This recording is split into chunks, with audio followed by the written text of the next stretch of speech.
कईबुलिया ग्रामवासी तरफ पंकेश्वर मंदिर निर्माण पर प्रस्तुति बैठक और मंदिर कमिटी चयन। गंजाम जिला आसिका कईबुलिया नंद फैक्ट्री ठारे कईबुलिया ग्रामवासी तरफ पंकेश्वर मंदिर निर्माण पर प्रस्तुति बैठक अनुष्ठित हो जाइछि। मुख्य परिचालक जगबंधु स्वाई सभापतित्व में बैठक कार्य आरंभ होइथिबा बेले एही प्रस्तुति बैठक रे ग्रामवासी तरफ मंदिर कमिटी चयन करा जायथिला।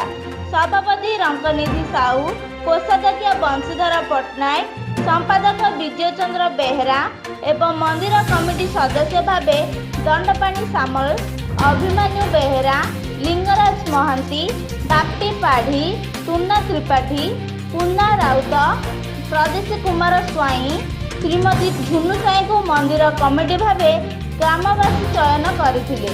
पंचु जेना, के मनमोहन सेनापति, संतोष बेहरा, जगमती स्वाई, पप्पू खान, रजत प्रधान, जगन्नाथ बेहरा, विश्वजीत और आनाक सह कईबुलिया ग्रामर समस्त ग्रामवासी माने जोग देई बैठक में पंकेश्वर मंदिर शुभारंभर प्रस्तुति को नहीं आलोचना करथिले।